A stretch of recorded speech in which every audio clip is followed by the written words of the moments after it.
प्रकृति के हर बीज के जीवन का उद्देश्य है। एक बीज था, उसका नाम जीवन था। जीवन ने एक बार फूलों को देखा। फूलों की सुंदरता देखकर वह चकित रह गया। उसने सोचा, काश मैं भी बड़ा होकर सुंदर सा फूल बन जाऊं। अब ये जैसे उसके जीवन का सबसे बड़ा सपना बन गया था। परंतु जीवन अभी बहुत ही छोटा सा नन्हा सा था। अभी उसकी अपनी कोई पहचान नहीं थी। उसने ठान लिया था कि मुझे अपने सपने को पूरा करना है, चाहे कितनी भी अड़चनें आए। अपने आप को सुरक्षित और स्वस्थ रखने के लिए वह प्रतिदिन मेहनत करता, प्रतिदिन पर्याप्त पानी पीता और धूप खाता। कुछ दिनों के बाद की बात है। बरसात का मौसम आया था। हवाएं तेज चल रही थीं। जीवन को बहुत डर लग रहा था। उसे लग रहा था कहीं मैं अपने पेड़ से अलग न हो जाऊं। परंतु अपने सपनों को पूरा करने के लिए हर एक को अपने सुविधा घेरे से बाहर निकलना ही पड़ता है। हवा बार बार जीवन से टकरा रही थी। जीवन ने हवाओं से कहा, तुम इतनी कठोरता से क्यों टकरा रही हो? हवा ने उत्तर दिया, जीवन, अपने सपनों को पूरा करने के लिए या अपने कर्तव्य को पूर्ण करने के लिए कठोरता से टकराना ही पड़ता है। मेरा कर्तव्य है कि मैं नए बीजों को अपने संग उड़ाकर उन्हें उगने के लिए नई जमीन दूं।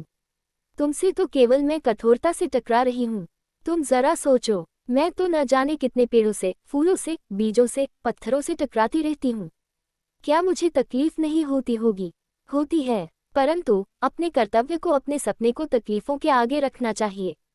यदि तुम भी पेड़ बनना चाहते हो तो समय की कठोरता से टकराना सीखो, खुद को संभालना सीखो, निरंतर मेहनत करना सीखो। जीवन को हवा की बातें सुनकर हिम्मत मिली। वह अब अपने डर से आगे आकर हवा के साथ अनजान जमीन तक उड़ने के लिए तैयार हो गया। जब हवा ने जीवन को उड़ाया तो जीवन डर से चिल्लाने लगा। हवा ने उसे चारों ओर से घेर लिया और फिर से जीवन को समझाया, जीवन, किसी भी प्रयोजन में सफल होने के लिए निरंतर मेहनत के साथ साथ अपने आप पर भरोसा होना जरूरी है। विषम परिस्थिति में घबराना नहीं चाहिए, धैर्य से डटे रहना चाहिए। तुम भी घबराओ मत, धैर्य से डटे रहो। हवा की बातें सुनकर जीवन में मानो नई ऊर्जा का संचार हुआ हो। वह अपने डर को पीछे कर धैर्य एवं स्वयं के भरोसे के साथ अपनी नई जमीन की तलाश में उड़ता जा रहा था। तभी हवा ने जीवन को बताया, वह सामने वाली जमीन पर तुम्हें स्थापित होना है। वहां तुम्हें उतारने के लिए मैं अपनी ऊर्जा कम कर रही हूँ। हवा का वेग कम होते के साथ ही जीवन हवा से अलग हो जमीन पर गिर पड़ा। हवा के कारण मिट्टी भी उड़ रही थी और जीवन को ढक रही थी। कुछ समय के बाद जीवन मिट्टी से पूरे तरीके से ढक गया। अब एक बार फिर उसे डर सताने लगा, परंतु उसने हवा की बातों को याद कर धैर्य बनाए रखा। अंधकार से बिना डरे प्रकाश की प्रतीक्षा करने लगा। कुछ समय बाद बारिश हुई। जीवन को मिट्टी के अंदर अंधेरे में कुछ दिख नहीं रहा था, परंतु उसे एहसास हो रहा था कि उसके ऊपर पानी की बूंदें मिट्टी में रीस रीस कर पहुंच रही हैं।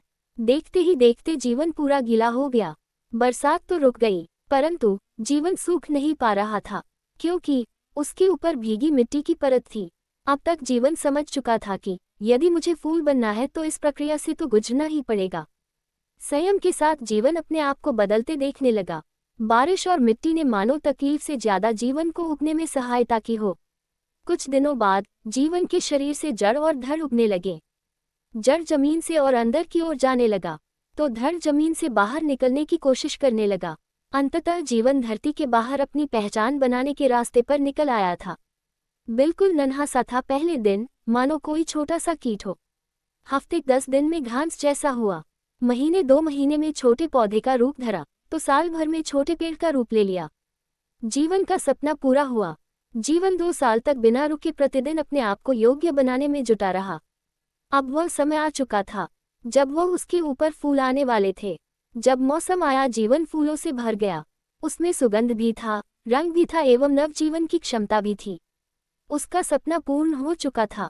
जीवन के फूलों के भी जब बीज बने तो उसने सभी बीजों को शिक्षा दी कि अपने आप को योग्य बनाने के लिए, अपने कर्तव्य पूरे करने के लिए एवं अपने सपनों को पूर्ण करने के लिए कठिन मेहनत, निरंतर प्रयास के साथ साथ धैर्य एवं स्वयं पर विश्वास की आवश्यकता होती है। डर सताएगा ही, परंतु उससे आगे बढ़ना ही पड़ेगा। आज जीवन ने अपने सपने को पूरा कर लिया था, परंतु साथ ही वो कई पशु, पक्षी एवं मानव के लिए छाया का कारण था। जीवन अपने पेड़ से हवाओं को शुद्ध करता था,